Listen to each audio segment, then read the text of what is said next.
बिस्मिल्लाहिर्रहमानिर्रहीम। अस्सलाम वालेकुम नादरीन, आप यूट्यूब चैनल देख रहे हैं। मैं इमरान ख़ान हूँ। ये मैं वीलॉग शुरू करता हूँ नादरीन। एक ख़ातून है, उनकी कहानी से, और ये बड़ी तकलीफ़ दे कहानी है। ये ख़ातून है, इनको रेस्क्यू की कश्ती नहीं मिली। इन्होंने बड़ी कोशिश की कि इन्हें रेस्क्यू की कश्ती मिल जाए, और फिर ये ख़ातून जो रिपोर्ट हुआ दुनिया न्यूज़ पे भी, और किस्मत खान साहब हैं, इन्होंने भी इसको रिपोर्ट किया, दीगर वहाँ मुकामी सहाफ़ियों भी रिपोर्ट कर रहे हैं कि ये खातून जो है वो हिफाजती बंद की जानिब गई, और इन्होंने अपनी मदद आपके तहत कुछ जो ड्रम होते हैं, मैंने आपको बताया ना कि ड्रम के अंदर हवा भरी हुई होती है तो वो उस पर वो डूबता नहीं है, तो ड्रम के ऊपर लकड़ी की उन्होंने एक मसनूई कश्ती तैयार की, उसको बनाया, और फिर अपने बच्चों को लेकर वो निकली कि मैं सैलाबज़दा इलाकों से अपने बच्चों को निकाल के खुश्की पे ले जाऊँ जहाँ पे पानी भी अवेलेबल है। तो रास्ते में ये कश्ती टूट गई। मकामी अफराद ने बड़ी मुश्किलों से बच्चों को ज़िंदा निकाल लिया, लेकिन ख़ातून की लाश मिली है। अब ये जो लगातार कश्तियाँ डूबने से अमवात होती जा रही हैं, इनकी तादाद भी दर्जनों में हो गई है। बहुत बड़ी तादाद में कश्तियाँ डूबी हैं, कश्तियाँ उल्टी हैं, और ये वाक़यात तवातर के साथ बार बार हो रहे हैं। कई लोग जो ड्रमों के ऊपर कोशिश कर रहे थे अपने इलाकों से निकलने की, वो कहाँ तक पहुँचे कुछ पता नहीं है। कुछ लोगों का अभी समझ ही नहीं आ रही कि वो अपने घरों में हैं ना बंद पे हैं, वो बीच में कहीं डूब गए, कहाँ चले गए, कुछ लोग लापता हैं, और लगातार ऐसी चीज़ें रिपोर्ट हो रही हैं। एक बुजुर्ग शख्स जो है वो हाथ में पैसे लेकर खड़ा था बंद पे कि कोई कश्ती वाला मेरे साथ जाए और जाके मेरी बेटी को और मेरी फैमिली को ले आए, और वो रो रहा था।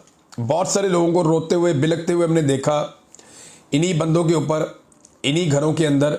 वो एक नौजवान अपनी छत पे चढ़ के वीडियो बना रहा था, नीचे उसने दिखाया उसके जानवर, वो कहता जी सूख गए मेरे जानवर, मरने वाले, हमारी जान कोई बचा ले, हम भूखे हैं, हमारे जानवर भी भूखे हैं। लोग बार बार कह रहे हैं जनूबी पंजाब में कि हमें भूख लगी है, हमें खाना नहीं मिल रहा, हमारी बहुत बुरी हालत है।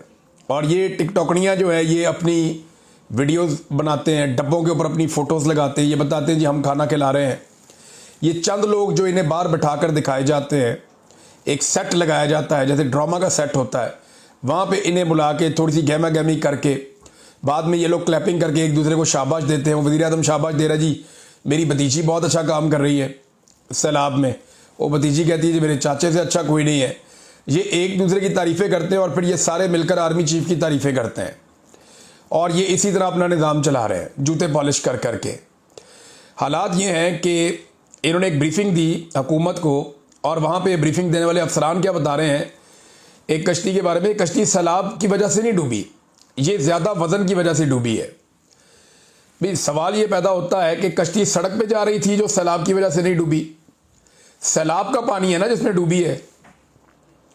अगर सैलाब ना आता तो लोग कश्ती में बैठते ही ना, लोग अपने घर में रहते। तो ये आपको मानना पड़ेगा कि सैलाब आया और उसके बाद लोग निकलना चाहते हैं, आपके पास वसाइल नहीं है, तैयारी नहीं है। अब लोगों ने तो निकलना है, वो तो भूखे नहीं मर सकते। वो आपकी कश्ती का इंतज़ार करें क्या 2 हफ्ते तक, 3 हफ्ते तक कि आप आएंगे उन्हें निकालने के लिए? उनके बच्चे भूखे हैं, वो बाहर निकलते हैं। बाद औक़ात कश्तियों में ज़्यादा लोग सवार हो जाते हैं तो हादसा भी हो जाता है। ये आपकी जिम्मेदारी थी कि आप 3 बातों का ख्याल रखते हैं। नंबर 1, आबादियाँ नहीं डूबनी चाहिए थी। जिन ताकतवर लोगों की ज़मीनों को और जागीरों को बचाया गया है ना, मोहम्मद वाला बंद नहीं तोड़ा गया, शेरशाह बंद नहीं तोड़ा गया, ये नहीं तोड़े जा रहे बंद। वजह क्या है कि कोई नाम भी ना ले कि बहुत ताकतवर लोग हैं जिनकी ज़मीनें महफूज रखनी है, और ये बातें पाकिस्तान में ज़ुबान ज़द आम है। ताकतवर लोगों की ज़मीनें बचाने के लिए गरीबों की बस्तियां डुबो दी, लाखों लोगों को पानी के अंदर महसूर कर दिया। अब उन्हें निकालने की कैपेसिटी नहीं है, और वहाँ से पानी का कोई आउटफ्लो भी नहीं है कि वो पानी जहाँ पे गया है कोई आगे ऐसा रास्ता हो जहाँ से पानी निकल के वापस दरिया में चला जाए, वो भी नहीं है। कोई स्टडी नहीं थी। पहली गलती तो यह है कि गलत जगह पे पानी इन्होंने भेजा। नंबर 2, पहले लोगों को नहीं निकाला। नंबर 3, बाद में इनकी कैपेसिटी नहीं है। ये बजाय इसके कि लोगों को रेस्क्यू करते, इन्होंने लोगों की मजबूरियों का मजाक उड़ाया। वहाँ बैठ के इन्होंने बंद के ऊपर तालियां बजाई हैं, ये इन्होंने काम किया। लोग दरख्तों के ऊपर चढ़े हुए हैं, वीडियोज़ आ रही हैं। लोग खंभों के ऊपर चढ़े हुए हैं, वीडियोज़ आ रही हैं। और पाकिस्तान के मीडिया को, न्यूज़ रूम को बाकायदा मना किया गया। मेरे बहुत सारे मीडिया में दोस्त हैं, सारी ज़िंदगी यही कारोबार किया है मैंने, यही काम किया है मैंने, इन्हीं चैनल्स के अंदर काम करके मैं तनख्वाह लेता रहा हूँ। इन्हीं के साथ मैंने अपनी ज़िंदगी की 2 दहाइयाँ गुजार दी हैं। 20 साल थोड़े नहीं होते। तो मुझे मेरे साथी फ़ोन करके बताते हैं कि यार इतनी सख्ती तो कभी भी नहीं थी खान साहब, क्या मतलब है? मुझे हम खबर नहीं दे सकते। कोई बंदा मर गया, उसकी लाश नहीं दिखा सकते, बता नहीं सकते। कोई बच्चा पानी में डूब के मर गया, हम बता नहीं सकते। जो हालात हैं वो हम सामने ला नहीं सकते। न्यूज़ रूम को सख्ती से मना किया गया। डरे हुए सारे कि एस्टेब्लिशमेंट नाराज हो जाएगी कि अगर हालात बुरे दिखाए, हालात बद से बदतरीन है वहां पे, लेकिन अगर आपने ये हालात बद दिखाए या बुरे दिखाए तो आपको निशान इबरत बनाया जाएगा, आप नौकरी से हाथ धो बैठेंगे, आपका चैनल बंद कर देंगे। इस तरह का खौफ फैलाया गया न्यूज़ चैनल्स में, और अभी तक उनको अलाउ नहीं है। लोग दरख्तों पर, खंभों पर चढ़े हुए हैं, खंभों के ऊपर तारों के साथ लोग ऊपर चढ़ के बैठे हुए हैं। बिजली तो है नहीं, वहां से चढ़ के लोग, और चढ़ने का मकसद क्या है? सिर्फ यह है कि ऊपर से हम दिखाई देंगे, हाथ हिलाएंगे, कश्ती वाला कोई जा रहा होगा उसको अपने इलाके की तरफ मोड़ेंगे, उसको पैसा वैसा देंगे, वहां से निकलेंगे। और तो कोई रीज़न समझ नहीं आता ना। तो ये इन्होंने हालात लोगों के पैदा कर दिए, लेकिन तालियां बजा रहे हैं। नाज़रीन, ये सैलाब की सूरत हाल हम आपके साथ डिस्कस करते रहेंगे। चीज़ें मैं आपको बताऊंगा। महंगाई बहुत बड़ी है सैलाब आने के बाद, और लगातार महंगाई में इजाफा हो रहा है, और इससे कम होने के इम्कानात भी नहीं है, क्योंकि IMF का एक वफद फिर आ रहा है पाकिस्तान टारगेट्स पूरे करने में नाकाम रहा है। सिर्फ पाकिस्तान ने एक ही टारगेट किया है कि पाकिस्तान की एस्टेब्लिशमेंट ने डोनाल्ड ट्रंप के जूते पॉलिश करके उसको राजी कर लिया है, और एक बड़ी सतही किस्म की, बहुत ही कमज़ोर सी अमरीकी कंपनी के साथ मादनियात का मुआहदा भी कर लिया है, ताकि अमेरिकन खुश रहे, राज़ी रहे, और हमें कोई IMF का या दुनिया का ऐसा दबाव ना आए जिससे हम ना निकल सकें। लिहाजा इन्होंने सिर्फ इतना ही काम किया है। तो अब टारगेट पूरे करने के लिए पाकिस्तान में महंगाई मजीद बढ़ेगी। ये महंगाई का तूफान थमने वाला नहीं है, इसमें इजाफा हो रहा है, जो आने वाले वक्त में मजीद बढ़ सकता है। IMF का भी मजीद दबाव आने वाला है कि पैसा इकट्ठा करो, और पाकिस्तान की जो सरकार की तवज्जो है वो कहीं और है। सलाहियत उनके अंदर है नहीं, सलाहियत का फुकदान है, ना वो आवाम को बचा सके, ना वो महंगाई को रोक सकते हैं। अब इमरान खान साहब के हवाले से एक इंपॉर्टेंट खबर है, मैं ये आप तक पहुंचा देता हूं। ये खबर ये है कि तोशाखाना 2 का केस चलाया जा रहा है अदालत में। अब पाकिस्तान तहरीक इंसाफ चाहती है कि पहले अलकादर में इमरान खान साहब की ज़मानत हो जाए, वो बाहर आ जाए, फिर चलाते रहे तोशाखाना 2 का केस। लेकिन जो एस्टेब्लिशमेंट है उसकी ख्वाहिश ये है कि इमरान खान साहब जेल के अंदर ही मौजूद हों। पहले उन्हें तोशाखाना 2 में सज़ा सुनाई जाए ताकि वो जेल के अंदर रहे, और फिर उन्हें अलकादर में ज़मानत दी जाए। इनका तरीका वारदात ये है। 8 महीने से इमरान खान ने और उनकी एहलिया ने तोशाखाना 2 में बरियत की दरख्वास्त दी हुई है, जिसको नहीं सुना जा रहा। ये ज़रा देखिए आप पंजूथा साहब ने बताया, इमरान खान साहब ने दोबारा उसमें एक दरख्वास्त दायर कर दी है कि ये समात रोकी जाए। यानी जब तक पाकिस्तान तहरीक इंसाफ की स्ट्रेटजी ये है, जब तक इमरान खान साहब की अलकादर यूनिवर्सिटी केस में ज़मानत नहीं हो जाती, तब तक तोशाखाना 2 की समात रोकी जाए और इसमें सज़ा होने से रोकी जाए। अगर तोशाखाना 2 में सज़ा रोक दी जाती है और इमरान खान साहब अलकादर में ज़मानत ले लेते हैं, तो फिर तो वो बाहर आ जाएंगे, या कोई नया मुकदमा बनाना पड़ेगा उन्हें अंदर रखने के लिए। तो इमरान खान और बुशरा बीबी की तोशाखाना 2 की केस में बरियत की दरखास्तों पर इस्लामाबाद हाई कोर्ट में 8 महीने से एक भी बाकायदा समात नहीं हुई। नवाज शरीफ के लिए ये सिस्टम एयरपोर्ट पहुंच जाती है अदालत कि मियाँ साहब ने अंगूठा लगाना है, और इमरान खान की 8 महीने से एक भी समात नहीं हुई तोशाखाना 2 के केस में। ये हालात हैं। और ये जज कौन है? ये वही जज हैं जिनको 26वीं आईनी तरमीम के बाद लाया गया, जस्टिस इनाम अमीन मिनहास। इन्होंने 23 और 28 जनवरी को 2 समातें की थी। तब से ये मामला ठंडा पड़ा हुआ है। फिर 25 अप्रैल को हमारी एक दरख्वास्त मंजूर की गई, लेकिन ये मामला अभी तक नहीं सुना गया। ये पाकिस्तान तहरीक इंसाफ का मौक़िफ़ है। लेकिन इमरान खान साहब ने और बुशरा बीबी ने, अब ये एक वकला का एक और तरीका है कि कुछ भी करके इमरान खान साहब को बाहर निकालने का इंतज़ाम किया जाए। तोशाखाना 2 में देखें, वकील तो बेचारे अपनी कोशिश करेंगे ना, जोर लगाएंगे, अदालतों में जाएंगे, लेकिन एस्टेब्लिशमेंट ने जब ये फैसला किया हुआ कि इमरान खान को हमने बाहर नहीं निकालना, तो वो कोई और रास्ता देख लेंगे इमरान खान को जेल में रखने का। यानी वो 9 मई के अंदर कोई और एक चीज़ करके गिरफ्तारी डाल देंगे, कोई खुफिया कहीं से मुकदमा उठाएंगे, जी इसमें इमरान खान मुलविस था, गिरफ्तारी डाल देंगे। कोई एक चीज़ कहीं से भी उठा के वो इमरान खान साहब को फिक्स करेंगे, क्योंकि पाकिस्तान की मिलिट्री एस्टेब्लिशमेंट, या ख़ास तौर पे हाफिज सैयद आसिम मुनीर साहब जो इस वक्त फील्ड मार्शल भी हैं, उन्हें अपनी एक्सटेंशन तक इमरान खान साहब को जेल में रखना पड़ेगा, क्योंकि इमरान खान साहब कॉम्प्रोमाइज करेंगे नहीं, वो बाहर आगे इसकी मुखालफत करेंगे। और आसिम मुनीर साहब जो है वो अभी कंटिन्यू करना चाहते हैं इस नौकरी पे। वैसे कोई भी आर्मी चीफ आता है वो कभी रिटायर होना ही नहीं चाहता, वो चाहता है कि वो इसी सीट के ऊपर रहे और मरते दम तक यहीं पे रहे। मुशर्रफ भी कहता था कि वर्दी मेरी खाल है, लेकिन वर्दी तो उतारनी पड़ी फिर, तो वर्दी तो एक दिन उतर जाती है। मुशर्रफ की भी उतर गई थी, बाकियों की भी उतर गई थी, तो वर्दी तो उतर ही जाती है, ये हमेशा रहती नहीं है। ईमान मजारी साहिबा ने इनका जो मामला है उस पर एक स्टेटमेंट दिया है, लेकिन उससे पहले जो जज साहब ने स्टेटमेंट दिया ये जरा आप देखेंगे, मुजम्मत आ रही है हर तरफ से। एक तो लाहौर हाईकोर्ट बार ने जस्टिस डोगर को नौकरी से फारिग करने का मुतालबा कर दिया।